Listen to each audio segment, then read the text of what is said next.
Sudah bersama Mas Andri Hakim lagi, apa kabar?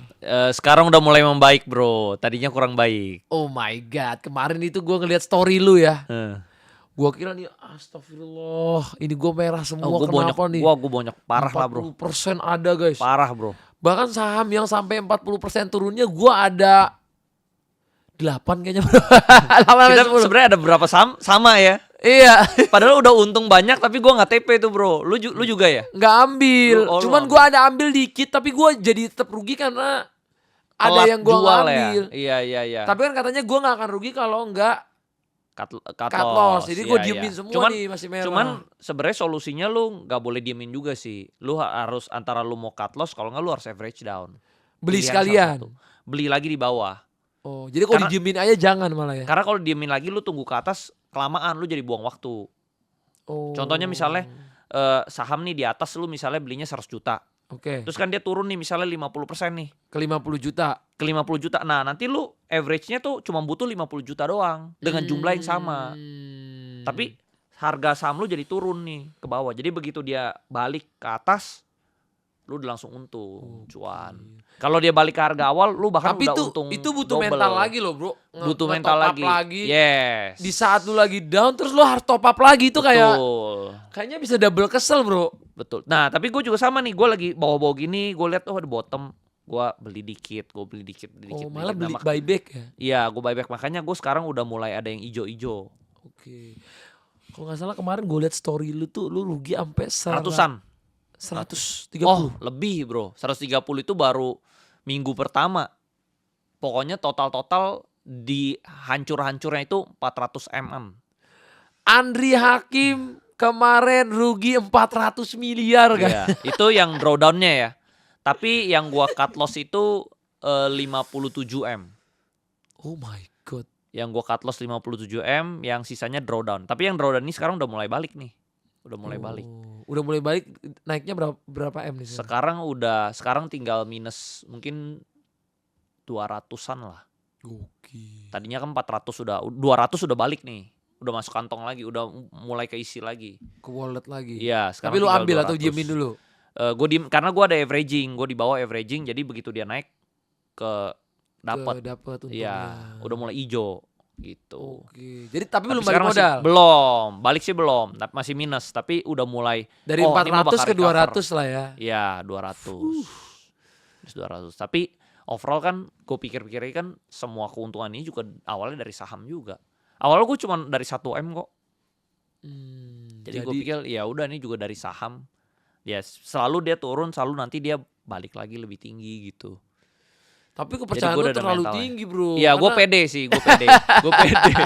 Karena ada yang gini juga bro, katanya ada orang dia itu sampai udah dia main bawah beli lagi, bawah nyerok lagi, lama-lama bangkrut bro. Dia udah gak naik-naik lagi kan ada juga bro. Harus ngerti emitennya dan story-nya dia mau gimana. Kalau gue setiap emiten gue beneran pelajarin sih. Oh, jadi jangan cuman dengerin kata orang. Yes, tadinya tuh gue beli kalau nggak salah ada 10-an emiten, 7 itu merah bro. Yang hijau cuma 3. Itu pun blue chip. Oh my god. Sekarang udah membaik. Sekarang 7 udah hijau. Sekarang 6 lah, 6 hijau, 4 doang yang merah.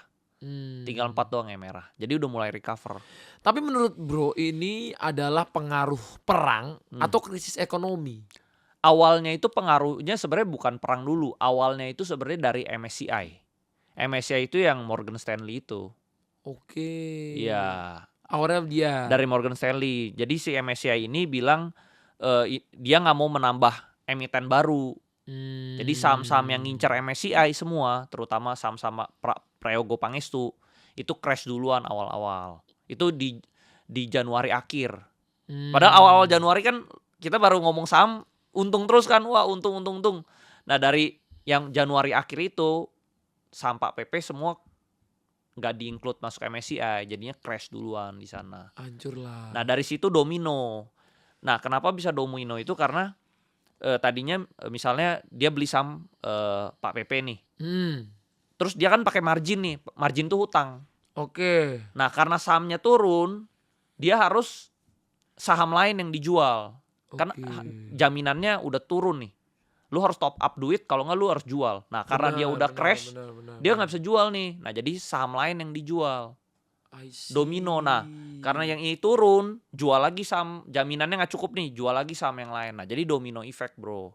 Satu jatuh semua jatuh. Seperti itu. Nah baru setelahnya perang. Tambah jatuh. Dihajar lagi, tambah jatuh lagi. Wah itu Februari perang, hancur lagi. Market binasa lah. Binasa bro, Binasa termasuk gue kita udah binasa, udah jalan-jalan aja lah.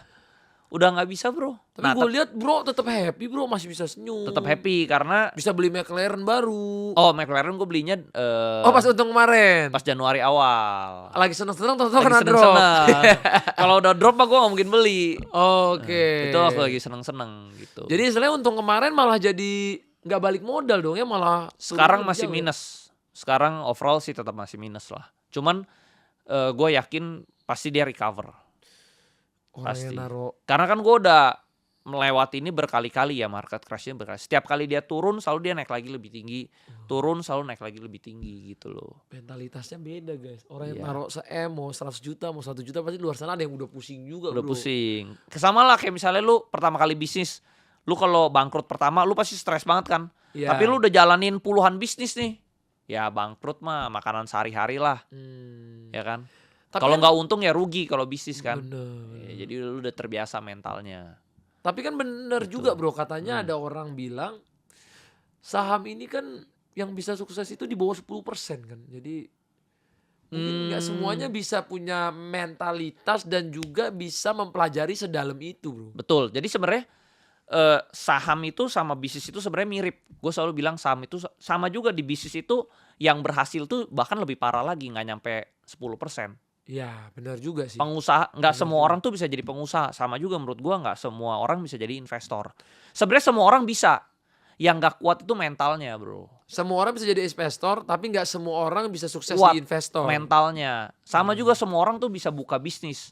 Tapi nggak semua orang kuat mentalnya, manage karyawannya, manage keuangannya, atur cash flow-nya. Nah orang nggak kuat di sana. Sama saham juga gitu, orang nggak kuat. Tapi mungkin kan ada nih bro yang komen kayak gini.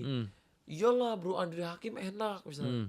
Itu banyak, paling banyak. Rugi 400 M, masih punya 600 M, masih punya rumah, masih punya mobil. Lah gue katanya.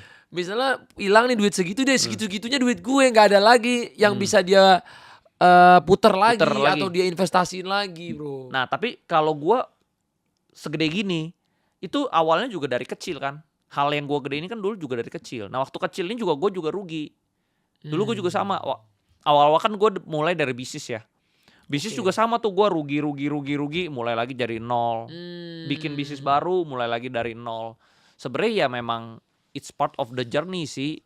Jatuh bangun itu gitu loh. Nah terus sampai gue dari bisnis terkumpul 1M. 1M-nya gue all in nih ke saham. Rugi dulu 50% jadi 500 juta. Baru gue gulung dari 500 juta itu pelan-pelan naik jadi 3M. 3M turun lagi jadi 2M, naik lagi jadi 5M, turun lagi. Jadi gak selalu naik terus. Jadi selalu memang naik turun. Sama lah kayak bisnis lah. Bisnis awal-awal bisa bagus, rame, nanti sepi.